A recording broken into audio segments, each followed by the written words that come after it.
김어준이 어떤 사람인지 자세하게 설명했죠.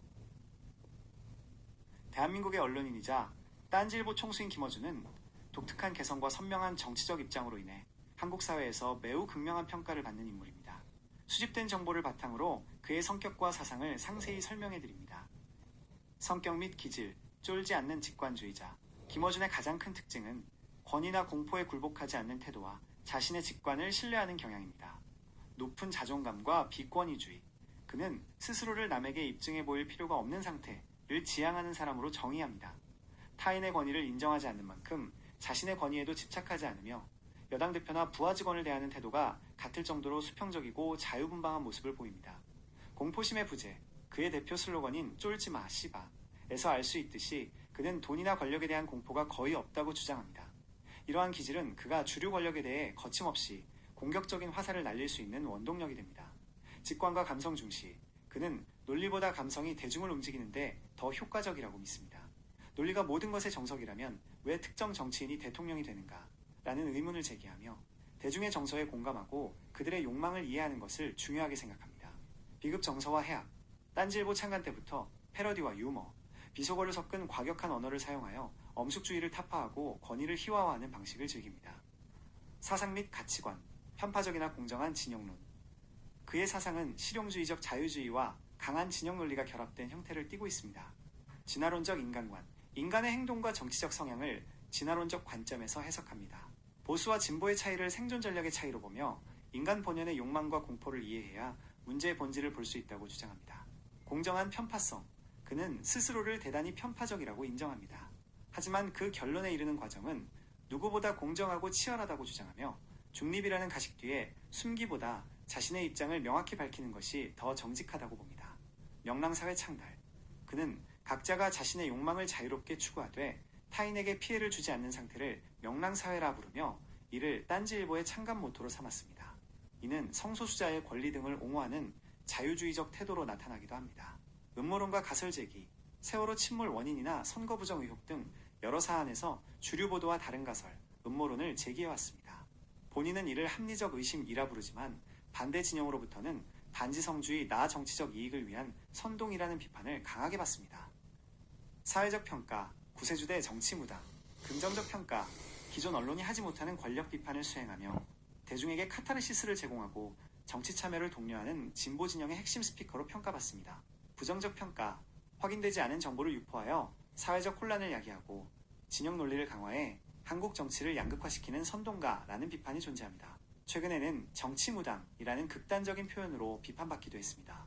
위 영상은 심리학적 관점에서 김어준이라는 인물이 대중에게 어떤 영향을 미치고 왜 지지를 받는지, 그리고 그의 기질이 대화 방식에 어떻게 나타나는지를 분석하고 있어 참고하시기 좋습니다. 혹시 김어준이 진행했던 특정 방송이나 과거의 주요 행적에 대해 더 자세히 알고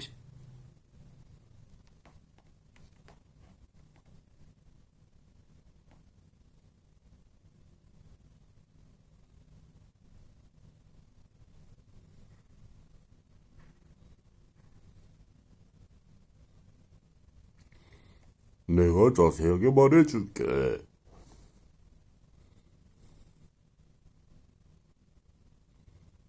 이번에는 챗 GPT한테 물어봤어요. 방금 거는 제미나이한테 물어본 거고요. 좀 써보신 분들은 아시죠? 목소리 들으시면 아실 거예요.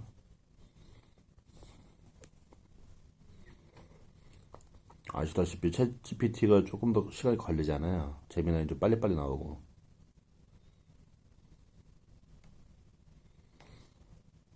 김어준은 대한민국의 방송인, 언론인, 시사평론가로 대중적 영향력이 매우 큰 인물입니다. 한마디로 요약하면 강한 확신을 가진 진영형 지식인, 대중적 스토리텔러라고 볼 수 있습니다. 아래를 나눠서 설명해 볼게요. 1. 기본 이력과 위치, 직업, 방송인, 시사평론가, 팟캐스터, 전 언론사 대표 활동, 팟캐스트, 유튜브, 김어준의 뉴스공장, 과거 딴지일보 창립, 영향력, 전통 언론 바깥에서 대체 미디어의 상징적 인물, 정치 사회 이슈에서 지지자와 반대자 모두 강한 감정을 갖게 만드는 인물. 2. 성격적 특징. 확신형, 직진형, 자신의 판단에 대한 확신이 매우 강함. 한번 의심해야 할 사안으로 규정하면 끝까지 파고즘. 타협보다는 논쟁과 대결을 선택하는 성향. 카리스마형 리더, 주변 사람들을 끌어들이는 화법과 서사 구성 능력이 뛰어남, 청취자에게 우리는 진실을 함께 파헤친다는 동지의식을 형성.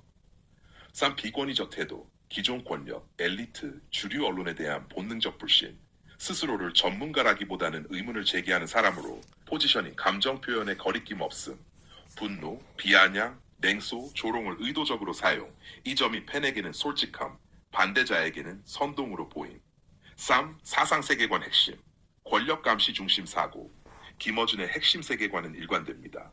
오픈 쿼트, 권력은 항상 거짓말을 한다. 특히 보수 권력은 더 그렇다. 클로즈 쿼트. 국가 권력, 검찰, 재벌, 보수 언론에 대해 구조적 불신, 음모론이라기보다는 의도 은폐 가능성을 기본값으로 설정. 2. 진보 진영 편향은 분명, 스스로 중립을 주장하지 않음. 진보 개혁 진영의 실패는 전략적 실수, 보수 진영의 실패는 도덕적 구조적 문제로 보는 경향. 그래서 지지자는 명확한 진영 자각이라 평가, 비판자는 확증 편향이라 평가. 3. 엘리트 저널리즘에 대한 반감, 조중동 등 전통 언론을 기득권 카르텔로 인식, 팩트보다 프레임을 만든다고 비판, 본인은 의혹 제기형 저널리즘을 정당당 나싸, 합리주의 직관주의 혼합, 데이터를 사용하지만 논리보다 맥락 패턴 느낌을 더 중시, 이건 이상하다라는 감각을 매우 중요하게 여김. 4. 왜 이렇게 호불호가 갈릴까? 좋아하는 사람들은 이렇게 봄, 기존 언론이 안 하는 말을 한다. 권력을 진짜로 무서워하지 않는다. 혼자서라도 판을 흔든다.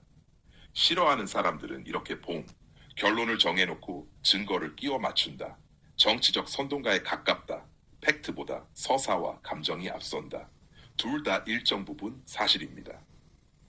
5. 한 문장으로 정리하면 오픈 쿼트, 김어준은 중립적인 해설자가 아니라 확신을 가진 전투형 해석자다. 클로즈 쿼트, 기자라기보다는 사상가, 선동가, 이야기꾼의 경계, 시대 불신을 먹고 성장한 인물, 신뢰하는 사람에게는 대체 불가능, 신뢰하지 않는 사람에게는 가장 위험한 타입. 원하면 김어준 vs 손석희 비교, 왜 이정 삼범 남성에게는 덜 먹히는지, 김어준이 틀렸던 대표 사례, 맞았던 사례 같은 것도 정리해 줄 수 있어요.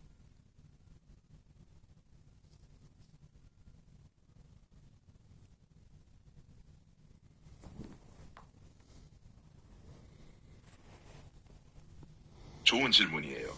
이 둘을 같이 보면 한국 현대 미디어의 두 축이 아주 선명하게 대비됩니다.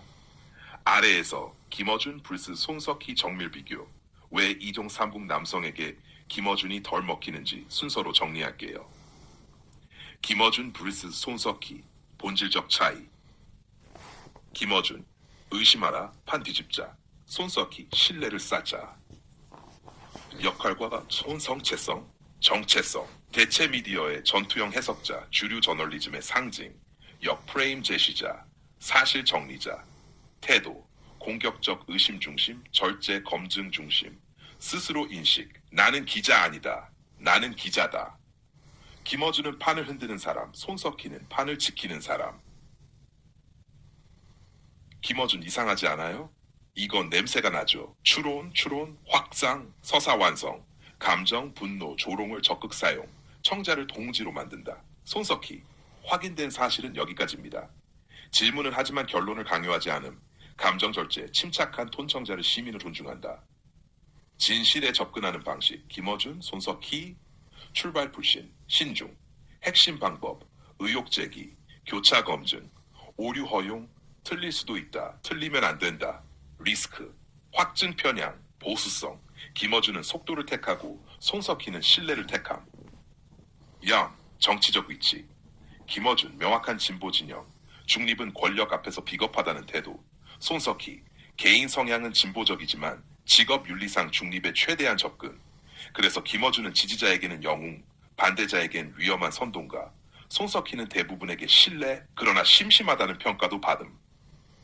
왜 김어준은 이정 삼복 남성에게 덜 먹히는가? 이건 정치 성향 문제라기보다 감각의 문제입니다. 그리고 확신형 화법에 대한 거부감, 이정 삼복 남성의 미디어 감각, 레딧, DC, 유튜브 댓글 문화, 스스로 판단하는 걸 중요시, 누가 결론을 밀어주면 반감, 김어준의 오픈 쿼트, 이건 명백하다. 보면 답이 나온다. close quote. 이 방식이 가르치려 든다로 인식된 피해자 서사에 대한 피로감. 김어준 서사의 핵심. 우리는 속아왔다. 권력이 시민을 억압한다. 진실을 아는 사람은 소수다. 2003북 남성 다수는 자기 자신을 피해자로 규정하는 서사의 피로. 그래서 내가 뭘 얻는데? 라는 질문을 함. 공감보다 효용성을 먼저 따짐. 팩트보다 뉘앙스를 중시하는 방식. 2인3북 남성은 데이터, 스크린샷, 원문 링크 선호. 그래서 출처는을 바로 묻는 세대.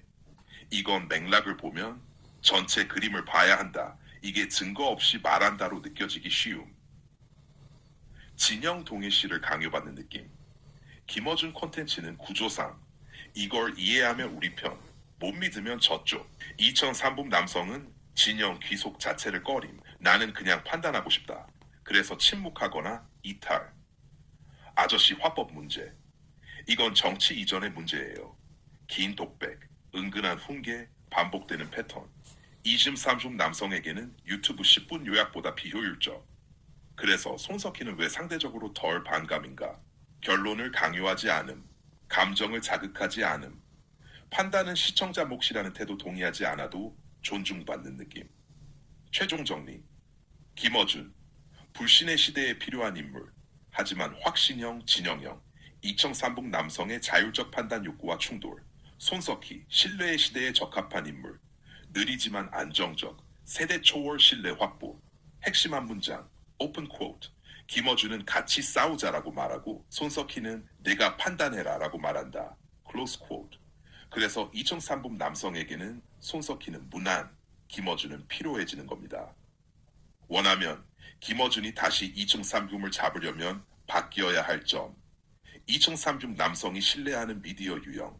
이준석 현상과 김어준의 충돌 지점 같은 것도 이어서 분석해 줄게요.